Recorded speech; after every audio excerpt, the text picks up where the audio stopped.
Olá! Na década de 1940, brasileiros tiveram notícia de uma turma em tratamento psiquiátrico com talento para a arte. Eram pacientes, ou melhor, clientes da psiquiatra Anísia da Silveira, como a própria preferia chamá-los.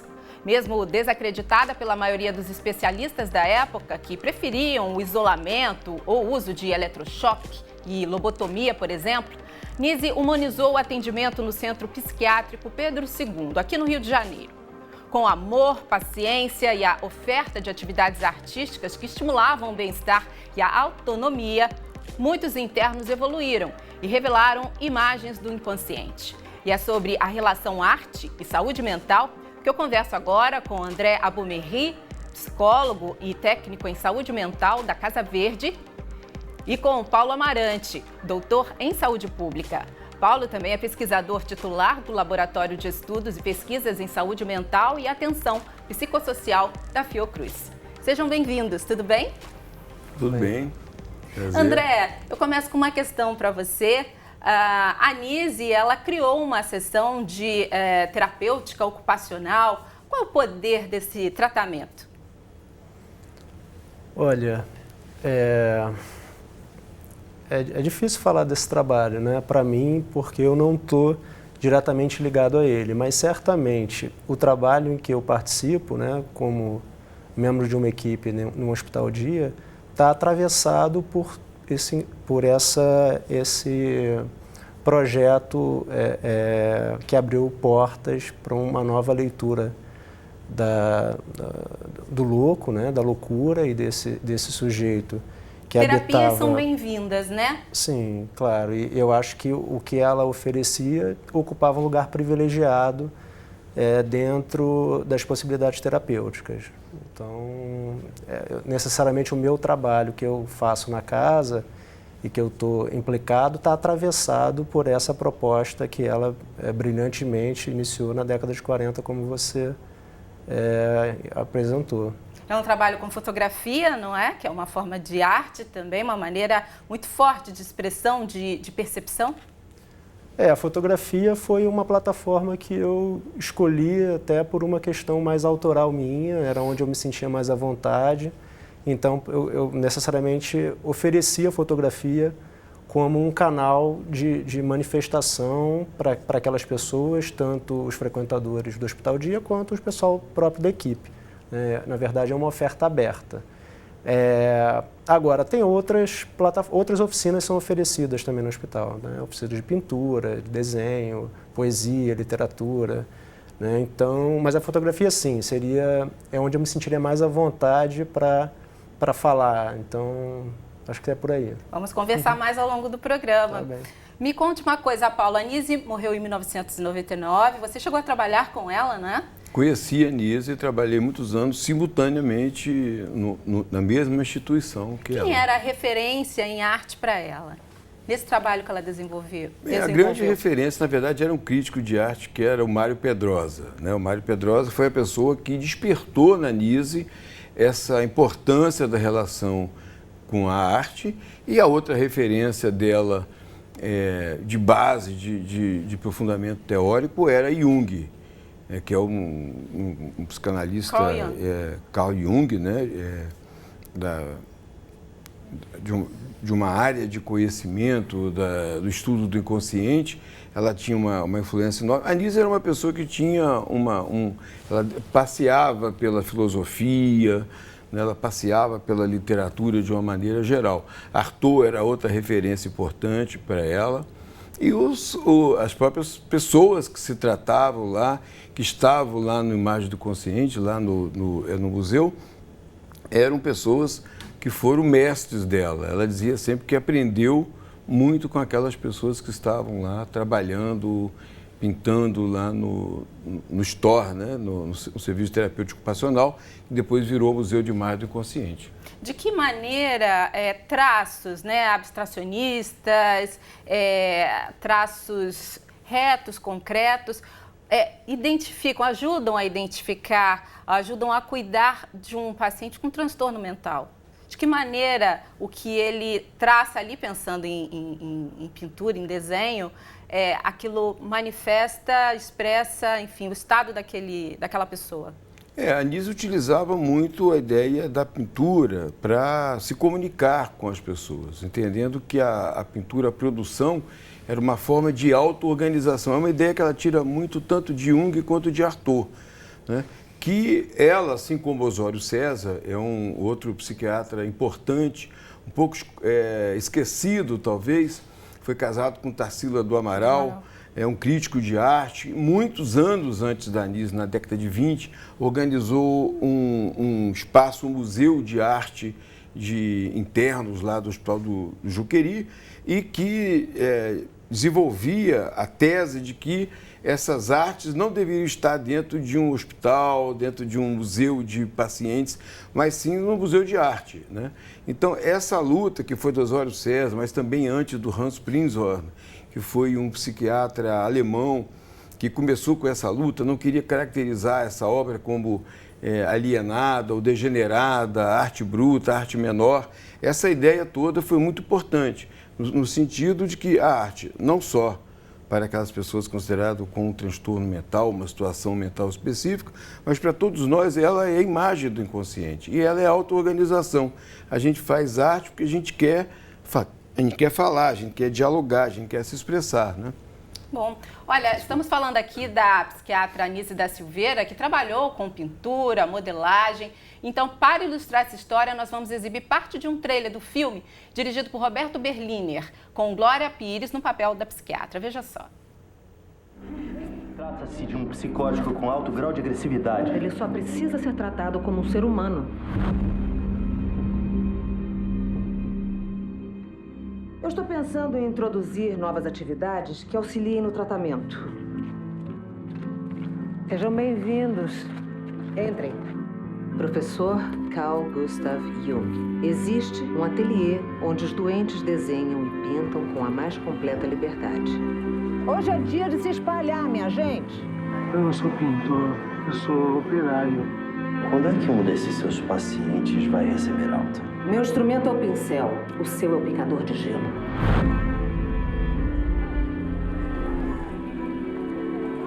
A Lilina.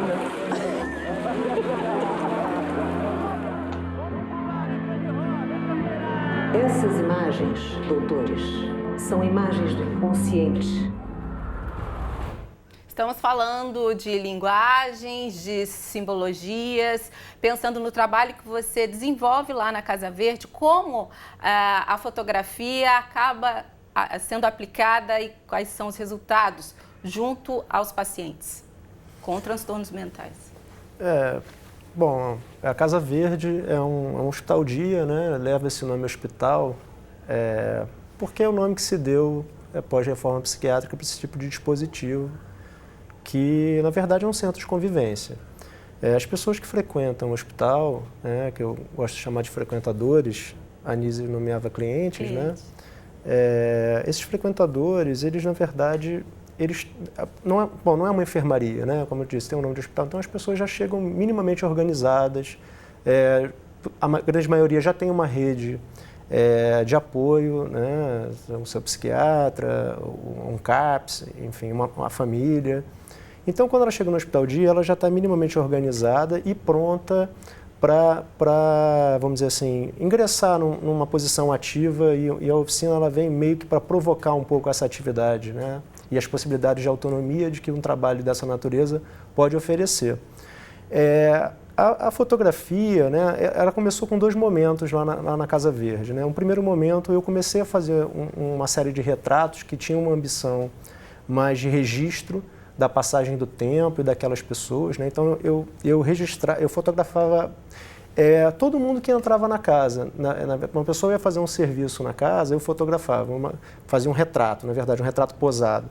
Um frequentador também era oferecido esse retrato. Um membro da equipe, a mesma coisa. E qualquer pessoa.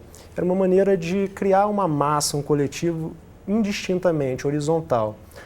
Isso, com o tempo, acabou sendo meio que transformado na condição de registro por uma condição de representação. A ideia de um pouco de representar alguma coisa daquela atmosfera, daquele centro de convivência. Como é que aquelas pessoas, né, sendo aquelas pessoas, tanto frequentadores quanto equipe, e eu me incluo nessa, participavam desse projeto? Posando, ou num primeiro momento posando e no segundo momento fotografando. E aí foi um segundo momento da oficina, sim, porque a oficina inclusive muda de nome. Eu começo a chamar 15 minutos de fama, quando eu ofereço a câmera para quem quiser fotografar deliberadamente o espaço por 15 minutos. Então, a partir dali foram construídas uma série de imagens, que eram imagens produzidas por olhares dos mais variados, né, e criou-se um acervo. Esse acervo, hoje, que na verdade passa de 2.000 imagens, está tendo, né, o privilégio de participar de uma importantíssima exposição no Museu de Arte do Rio, um projeto do Paulo Erkenhoff, que leva a curadoria da Tânia Rivera, um projeto dos dois, que ela assina a curadoria. E esse projeto tem um pedaço dele no museu, vai até setembro, né?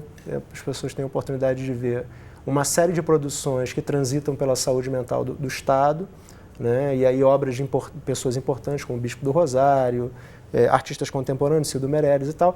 E esse trabalho vai para lá e faz parte dessa malha, o que é também uma afirmação política. Eu acho que um pouco do que a Anísia também conseguiu fazer é que permitiu que outras pessoas se aventurassem, se arriscassem politicamente a apresentar esse tipo de iniciativa. Não sei se eu respondi. Não, respondeu. Tá. Vamos lá, loucura, delírio, expressividade. Eu convido para a nossa conversa o Vitor Por Deus, fundador da Universidade Popular de Arte e Ciência. Tudo bem com você, Vitor? Tudo bom, Eliana? Tudo bem? Como é que a gente pode explicar, né, essa relação aí da arte com tantos talentos entre, enfim, pessoas que têm transtornos mentais, que tratam, enfim, essas questões? Então, eu estava ouvindo o Paulo falar e estava lembrando da nossa linhagem, né? Isso é uma linhagem muito antiga.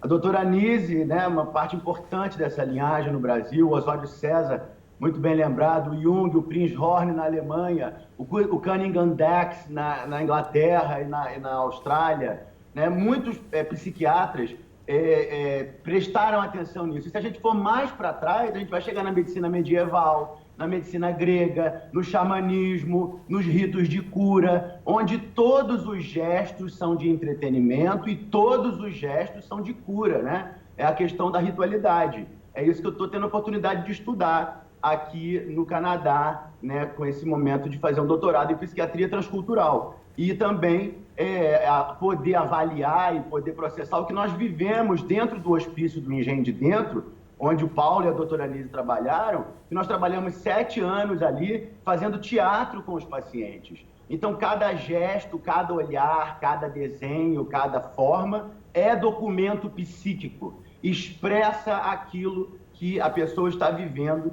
no seu estado do corpo, no seu estado emocional. E com isso, nós podemos entrar no mundo interno. Desculpa te interromper.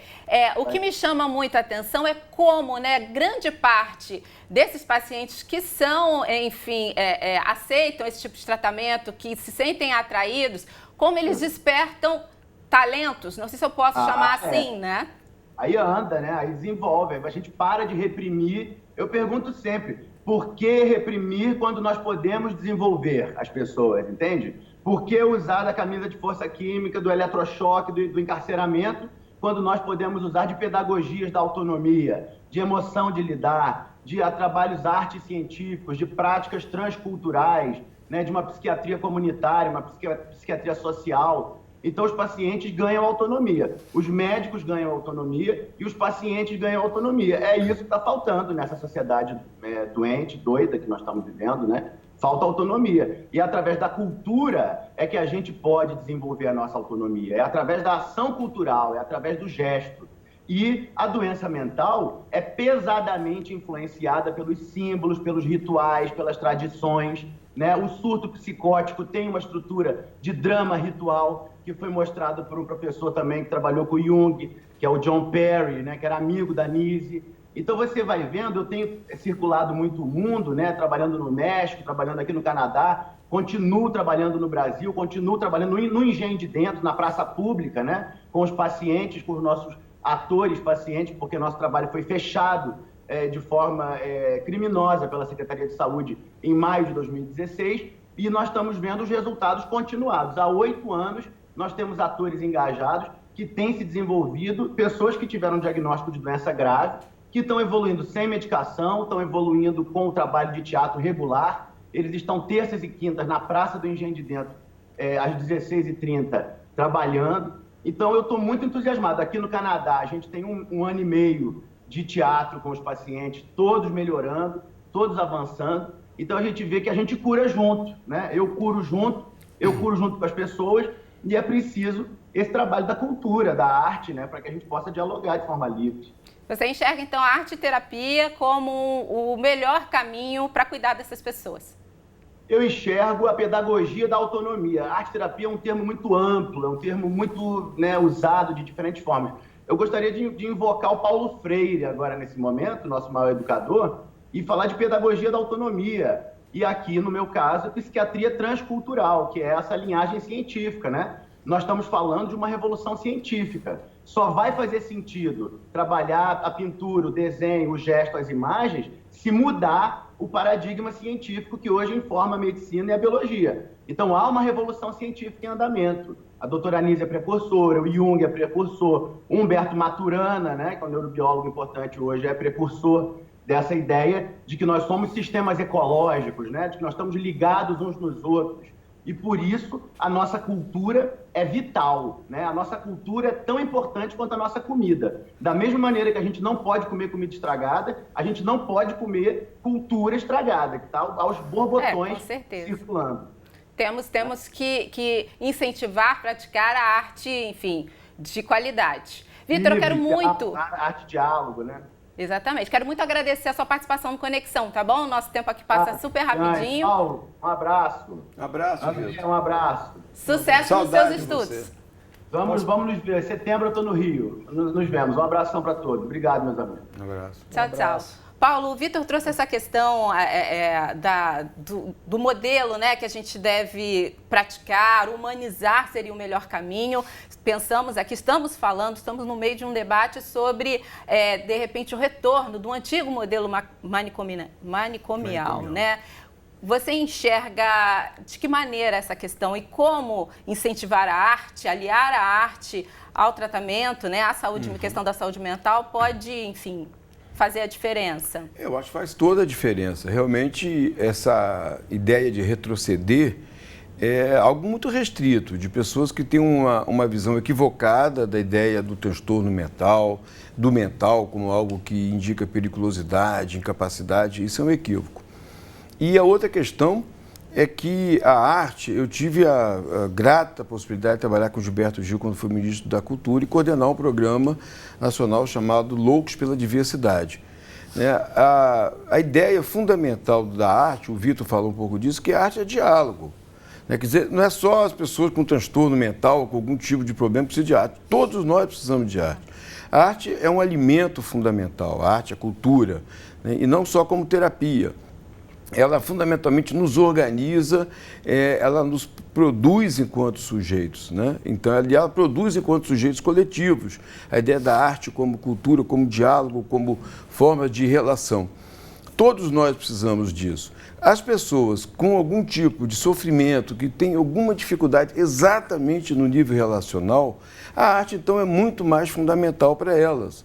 Não é que ela seja terapia nesse sentido, ela é fundamental para produzir possibilidade de contato, de diálogo, de identidade, né? De descobertas. Autodescoberta. Todos nós, né? Nós deveríamos todos ter algum espaço no nosso tempo para exercitar essa possibilidade de viver a arte, de fazer arte, de viver a cultura, né? Temos que valorizar, isso é fundamental, né? exatamente. Ela ainda não é bem valorizada. Olha, outra referência sobre arte e saúde mental é o sergipano Arthur, bispo do Rosário. O Paulo citou ele aqui já brevemente. Conheci ele pessoalmente. Arthur permaneceu internado por mais de 50 anos na antiga colônia Juliano Moreira, também aqui no Rio de Janeiro, onde recebeu o diagnóstico de esquizofrênico paranoico e criava uma série de objetos com coisas que ele tinha à mão.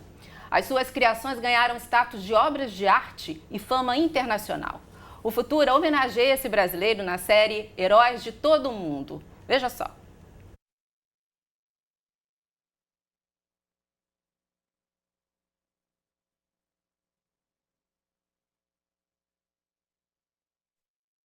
A gente teve um probleminha de áudio, vamos ver se dá para recuperar. Enquanto isso, ele fala muito, o Arthur, Paulo, de ouvir as vozes do criador, vozes da criatura. É uma característica do paciente esquizofrênico? Não. Não, então, hoje a maneira que ele justificava, né? De onde vinha a arte que ele fazia. Hoje em dia se está mudando muito essa concepção do ouvir vozes, né? Até pouco tempo atrás, se falava ouvir vozes é um sintoma psicótico, é uma alucinação auditiva.